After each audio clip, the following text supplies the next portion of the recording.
Podemos ler uns versículos em Tessalonicenses, 2 Tessalonicenses. Eu estou somente voltando um pouquinho nos versículos. Os irmãos comentaram bem sobre as autoridades, né, que nos falavam os versículos anteriores de Romanos 13. E queria apenas dizer umas palavras sobre isso ainda, mostrando em Tessalonicenses como que será quando essas instituições, essas autoridades, enfim, esses astros, né, do céu, que são uma figura de governo, né, quando eles caírem na grande tribulação. Então, quanto que uma pessoa, se ela estivesse vivendo hoje e estivesse vivendo naqueles dias, que diferença essa pessoa ia sentir quando essas instituições forem destituídas, né? Capítulo 2 de 2 Tessalonicenses, no versículo 1. Ora, irmãos, rogamo-vos pela vinda de nosso Senhor Jesus Cristo e pela nossa reunião com Ele, que não vos movais facilmente do vosso entendimento, nem vos perturbeis, quer por espírito, quer por palavra, quer por epístola, como de nós, como se o dia de Cristo estivesse já perto. Ninguém de maneira alguma vos engane, porque não será assim, sem que antes venha a apostasia, e se manifeste o homem do pecado, o filho da perdição, o qual se opõe e se levanta contra tudo o que se chama Deus ou se adora, de sorte que se assentará como Deus no templo de Deus, querendo parecer Deus. Não vos lembrais de que essas coisas vos dizia quando ainda estava convosco? E agora vós sabeis o que o detém, para que a seu tempo seja manifestado. Porque já o mistério da injustiça opera. Somente há um que agora resiste até que do meio seja tirado. E então será revelado o iníquo, a quem o Senhor desfará pelo assopro da sua boca, e aniquilará pelo esplendor da sua vinda. A esse cuja vinda é segundo a eficácia de Satanás, com todo o poder e sinais e prodígios de mentira, e com todo o engano da injustiça, para os que perecem, porque não receberam o amor da verdade para se salvarem. Por isso Deus lhes enviará a operação do erro, para que creiam a mentira, para que sejam julgados todos os que não creram a verdade, antes tiveram prazer na iniquidade. Então nós vemos aqui, quando então for tirada a igreja da terra e por conseguinte, o Espírito Santo, né, que habita na igreja, quando for tirado isso que agora detém a manifestação desse iníquo, aí então essas instituições, né, essas autoridades, sofrerão assim um descrédito total. Será uma anarquia total. E então nós vemos que a diferença que haverá, né, naquele tempo com esse tempo, porque hoje nós estamos aqui ainda sofrendo, né, porque ele fala que o mistério da impiedade já opera. Esse mistério quer dizer que a manifestação ainda real disso que nós estamos falando, dessas instituições destituídas, a manifestação real dela não aconteceu ainda. Vai acontecer nesses 3 anos e meio finais da grande tribulação, que acontecerá depois que a igreja for arrebatada. Então, tirado do meio, porque hoje Deus mantém no seu governo as coisas em ordem, Isso significa que Deus está limitando, né, a ação do mal, do inimigo, de Satanás sobre esse mundo, detendo ainda esse homem do pecado, esse iníquo, não foi manifestado ainda, embora o mistério disso já esteja operando. Então, por isso que não há justiça nesse mundo, etc. Mas quando for tirado isso, então vai acontecer essa destituição dessas autoridades, caindo essas autoridades. São as estrelas, né, que nos falam em Apocalipse e outros profetas também. E aí então, eu estava dizendo, se alguém estivesse vivendo hoje, sem crer em Cristo, sem acolher esse amor da verdade, que ele fala aqui, e passar para esse tempo da tribulação, aí essa pessoa, ela vai entender, ela vai ver o quanto que ela tinha de bom, vamos dizer assim, nesses dias. Estou dizendo isso somente para nos ajudar a enfrentar, e a maneira correta de enfrentar essas coisas que nós vemos acontecendo, não só no nosso país, como em muitos outros lugares, essa injustiça que há em muitos outros lugares, fomes e tudo mais, tudo que há nesse mundo, né, por causa do pecado que entrou nesse mundo. Então, tudo isso daí, hoje nós estamos vivendo ainda, não é o paraíso, claro, mas nós estamos vivendo um tempo em que essas autoridades instituídas por Deus, elas ainda mantêm, Deus usa isso para manter uma certa ordem, melhor dizendo, para dar um limite à ação do mal aqui nesse mundo. Então isso ajuda-nos a ver que, olha, ainda nós estamos vivendo com tudo que nós estamos vivendo nesse mundo mal, né, esse presente século mal, como Paulo nos fala em Coríntios. Nós estamos vivendo nesse presente século mal, mas ainda com essas instituições funcionando, ainda há uma certa ordem aqui mantida por Deus, limitando o mal na sua ação aqui. Esse versículo 8, esse versículo 8 fala também de uma coisa interessante, né? Fala de cumprir lei,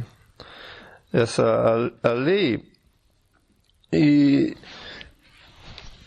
um cristão pode ficar confundido, como muitos que se dizem até cristãos, se confundem ao querer aplicar aquilo que é do Antigo Testamento no Novo Testamento. Em outras palavras, aquilo que é para Israel, para a igreja. Então, querendo fazer isso, cai em erros gravíssimos e até pregam algo que pode evitar que uma pessoa chegue à salvação pela doutrina. Nós sabemos que Deus pode fazer, Ele que dá vida e tudo mais. Mas a ação das pessoas, a responsabilidade das pessoas, por crer numa mentira, elas podem levar outras a se confundirem.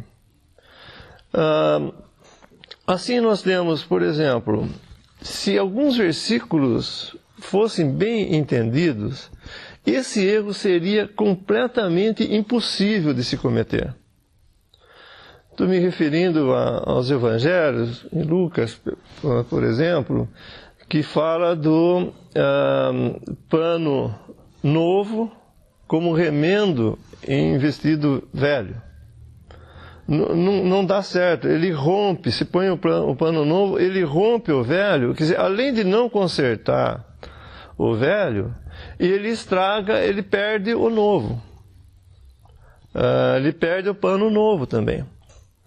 Isso quer dizer, não pode misturar aquilo que é da lei com essa nova ordem de coisas que Deus estabeleceu, a saber, a graça de Deus. No exemplo do vinho também, põe vinho novo em odres velhos, o que acontece? Não só ele se perde o novo, o vinho novo, como o odre velho também estraga. Então, não pode haver mistura entre lei e graça. entre aquilo que é para Israel e aquilo que é para a igreja.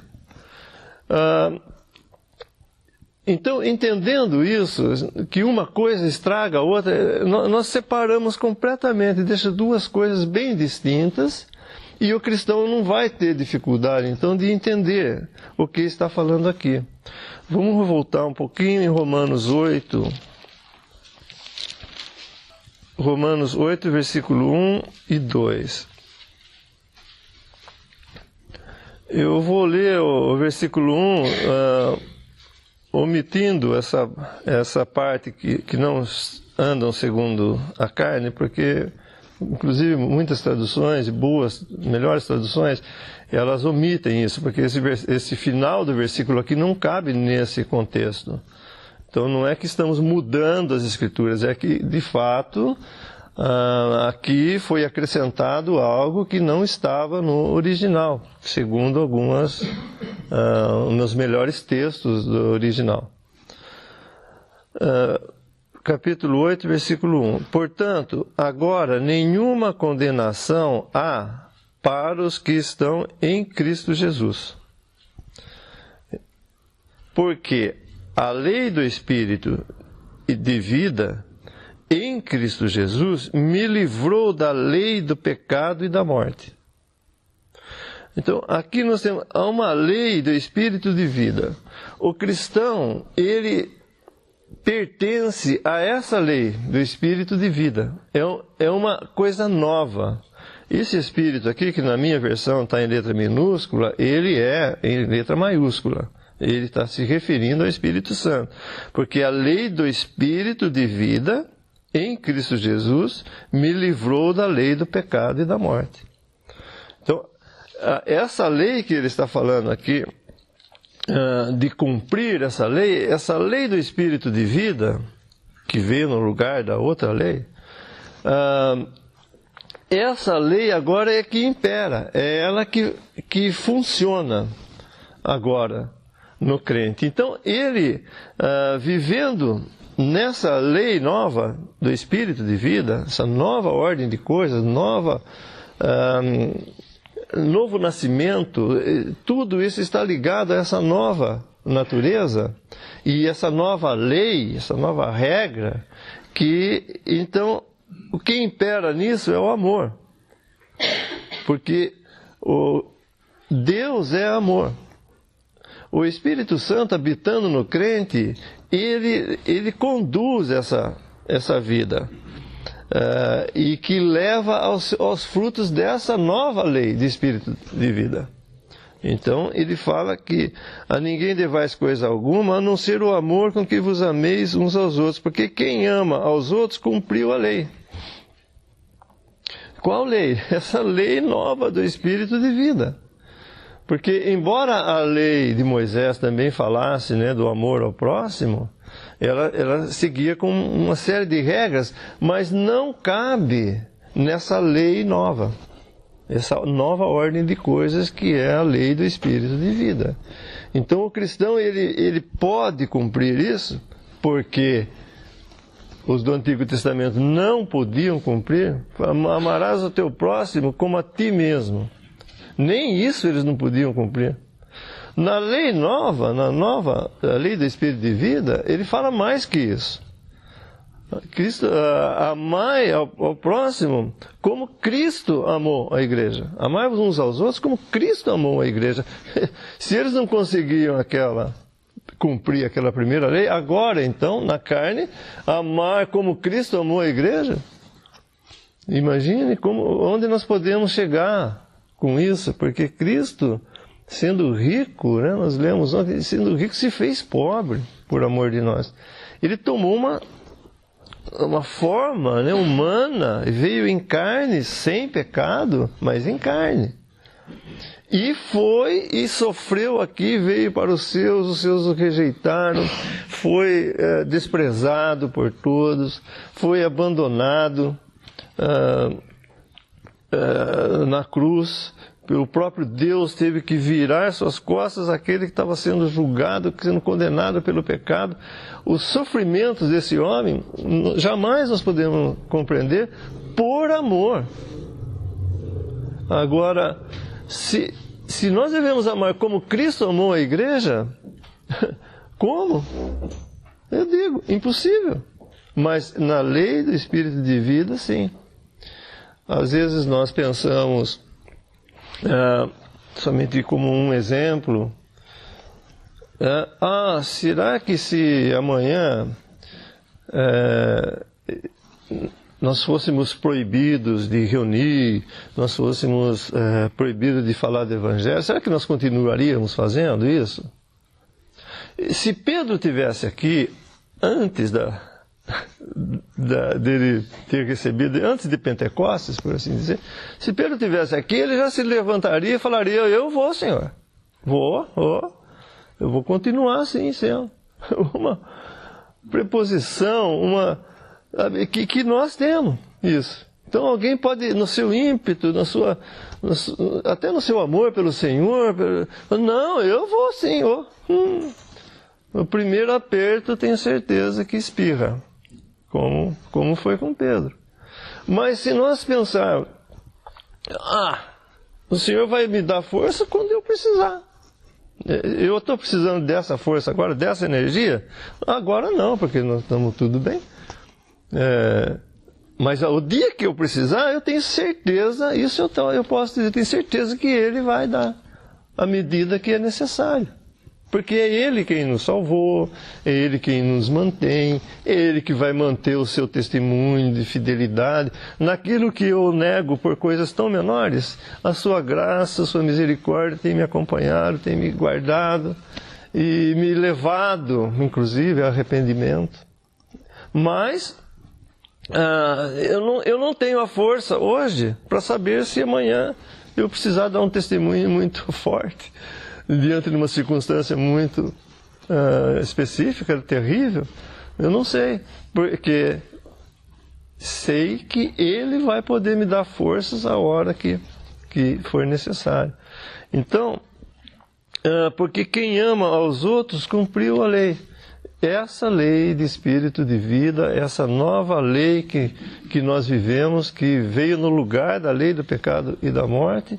Então o cristão, ele tem isso, vivendo, né, nessa nova lei, dependendo e aprendendo, inclusive, a viver nisso, porque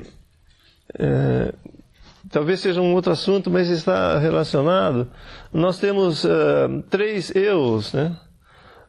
Já estou crucificado com Cristo, esse é o velho homem. Já estou crucificado, vivo, não mais eu, mas Cristo vive em mim, é o novo homem. E a vida que agora vivo na carne, vivo na fé do Filho de Deus, estou citando Gálatas 2:20, na fé do Filho, essa é o eu racional, o seu eu responsável. Então, por isso que eu estou dizendo, nós vamos aprendendo a andar nessa nova regra de coisas. Ela existe em si, e em Cristo nós temos tudo isso. E nessa nova ordem de coisas, nessa lei do Espírito de vida, nós temos isso, mas nós necessitamos de passar por esse exercício para nós mesmos. Por isso que a responsabilidade do homem nunca é retirada. Então nós vamos aprendendo, nós vamos errando, aprendendo, porque nós temos que, Deus, né, não é nós que temos, Deus vai nos ajudar a passar por nós também para nós nos apossarmos daquilo que nós temos já em Cristo. Então, esse vivo, não, mas Cristo vive a minha vida, que agora vivo na carne, vivo na fé do Filho de Deus, esse é o nosso eu responsável, que ainda vai aprendendo a viver nessa nova ordem de coisas, nessa lei do Espírito de vida. Esse versículo 2... é interessante porque há 2 aspectos aqui do sacrifício de Cristo, né? E muitas vezes é citada essa passagem até nas orações que nós fazemos, ações de graças e tudo, porque ele fala que, eu estou falando de Efésios 5:2, e andai em amor, como também Cristo vos amou. Essa é a parte para nós. Cristo vos amou, é o que eu estava falando. Ele nos amou, então esse amor dele veio e fez tudo o que ele fez. Ele se entregou a si mesmo por nós. Essa é a nossa parte, que Cristo fez isso por nós. Ele tinha em seu coração, Deus, né, tinha em seu coração de fazer de entregar-se, Cristo entregar-se a si mesmo por nós. Agora tem um aspecto de Deus, em oferta e sacrifício a Deus. Cristo não foi somente uma oferta e um sacrifício para nós, com referência, com relação ao pecado, que era a nossa parte, logicamente, não preciso nem dizer, mas Deus não precisava desse tipo de sacrifício por ele. Mas ele ofereceu, ele se entregou a si mesmo por nós.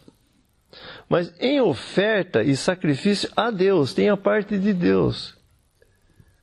Cristo fez essa oferta para agradar a Deus, para que Deus ficasse satisfeito com a prova desse amor que ele tem e de sua submissão a Deus nessa forma que ele tomou como homem, né? Porque ele não tinha como oferecer um sacrifício a Deus como Deus mesmo que ele é em si mesmo. Ele tinha que se fazer homem e na semelhança da nossa carne para oferecer esse sacrifício a Deus em cheiro suave. Isso significa que Deus pudesse aspirar esse sacrifício e ficar satisfeito.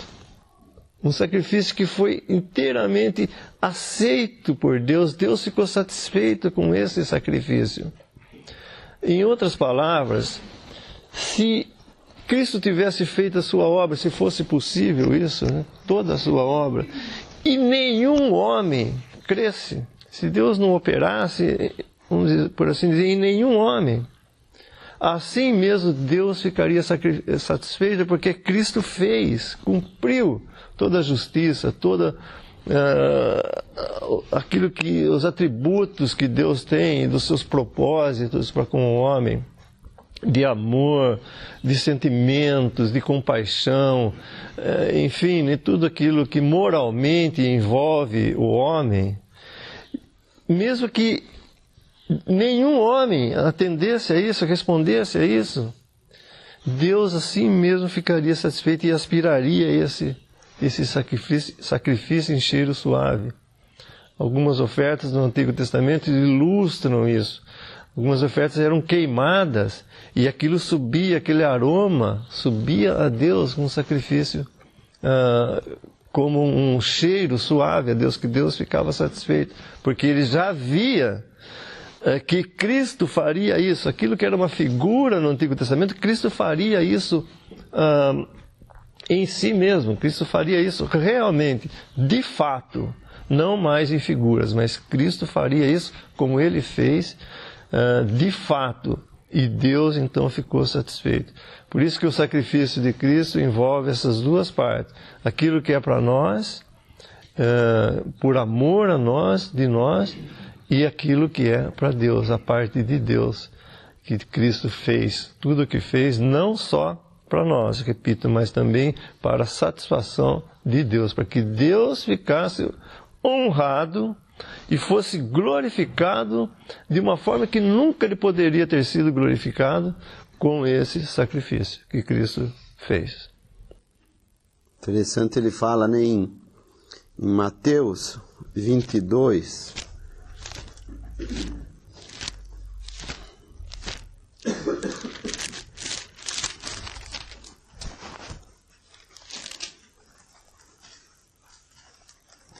Mateus 22, 37. E Jesus disse-lhe: amarás ao Senhor teu Deus de todo o teu coração, e de toda a tua alma, e de todo o teu pensamento. Este é o primeiro grande mandamento. E o segundo, semelhante a este, é: amarás o teu próximo como a ti mesmo. Destes dois mandamentos depende toda a lei e os profetas. E aqui no nosso trecho nós estamos vendo que ele fala para que o cristão, não só em relação ao governo estabelecido, como nós vemos do versículo 1 ao 7, mas agora com respeito às pessoas, todas elas, tanto cristãos como incrédulos. Ele fala para que nós não devamos coisa alguma, a não ser o amor. E como nós podemos fazer isso? É interessante, a gente lembra às vezes certas passagens na palavra de Deus, por exemplo, na parábola chamada parábola do filho pródigo. Nós vemos que o Senhor Jesus ali estava se dirigindo, havia os escribas e fariseus e os publicanos e pecadores. Mas ele se dirige especificamente aos escribas e fariseus. Por quê? Porque ali havia dois tipos, duas classes de pessoas. De um lado, as que queriam ter o controle da sua vida, fazendo tudo que era mal. Esses são os publicanos e pecadores. Do outro lado, o contrário, havia aqueles que queriam ter controle da sua vida, fazendo, entre aspas, o que era bom. E nós vemos que o Senhor Jesus começa esse capítulo falando da moeda perdida e da ovelha perdida, demonstrando assim um pouco para aqueles que estavam ali, o amor que Deus estava ali demonstrando na pessoa do seu Filho, o Senhor Jesus. Por quê? Porque nenhum ser humano, nenhum homem buscou a Deus. E isso nós vemos daí bem tipicamente figurado na parábola do filho pródigo, onde havia dois filhos. Vamos chamá-los de o mau e o bom. Mas ambos não queriam nada do pai, não queriam saber do pai, eles queriam saber do que o pai tinha. Ou seja, eu quero o status do meu pai, eu quero o dinheiro do meu pai, eu quero as roupas, etc. Mas o pai mesmo não era interessante. E isso desde o início, desde o primeiro homem. O primeiro homem estava no Éden, desfrutando de tudo que Deus deu para ele ali, mas não tinha interesse no pai. E nós só podemos fazer aqui o que ele nos pede se nós, ou melhor, se for visto em nós ou na prática das nossas vidas, as três coisas que ele fala do versículo 12, 13 e 14. Ele fala para que rejeitemos as obras das trevas, para que andemos honestamente e para que nos revestimos do Senhor Jesus Cristo. Então, aquele grupo de pessoas estavam ali completamente equivocados. Eles nunca chegariam a Deus assim. O mal, que fez o mal, queria voltar tentando fazer um acordo com o pai. Eu vou fazer isso, não me considere como tal, eu vou fazer isso, eu vou fazer aquilo. Totalmente não entendia o que o pai queria. Não entendia a graça, o amor, a misericórdia do pai. O outro, por outro lado, eu nunca desobedeci, eu fiz tudo o que você queria, então você me deve algo. Errado também, totalmente errado. Nós jamais podemos requerer de Deus algo por algo que faz. Então, eu só vou poder cumprir essas coisas no momento em que eu entendo que Deus me amou, Deus me buscou, Deus me perdoou, por isso eu obedeço a Ele. Por isso Ele é importante para mim. Por isso eu devo tudo a Ele. E não ao contrário, eu vou fazer isso, isso, aquilo, obedecer, fazer coisas boas, etc., aí Deus tem que me dar tal coisa. Então, em outras palavras, embora nós sabemos que é muito difícil, não impossível, porque nós vemos que o Espírito Santo nos dá o poder de andar assim. E andamos muitas vezes assim. Então, a pessoa do Senhor Jesus estava ali no meio desses grupos de pessoas, mostrando que eles precisavam de alguém que os buscasse, assim como foi buscado a moeda, assim como foi buscada a ovelha perdida. E quem iria fazer isso? Na história do filho pródigo, o irmão mais velho deveria ter ido buscar o mais novo. Isso é o que devia de ser esperado dele. Para que ele obedecesse então o desejo do pai e trouxesse seu filho. Mas acontece o contrário, ele não quer. Ele não está nem aí, por assim dizer, simplesmente, com o desejo do pai. Agora ali na frente deles estava o verdadeiro filho mais velho, o que deixou tudo o que tinha nos céus para ir buscar o perdido. Então eles estavam vendo ali, e o que despertava neles? Ao invés de despertar gratidão por ter ali na frente deles a pessoa que iria livrá-los dos pecados, antes revelou raiva, revelou indignação por aquela pessoa.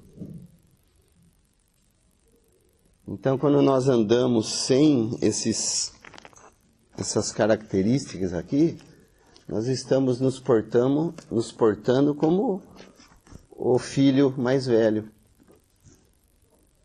Não estamos nos interessando pelo desejo do Pai, pelo coração do Pai. Queremos sim as coisas do Pai, mas o que o Pai sente, o que o Pai deseja, não nos interessa.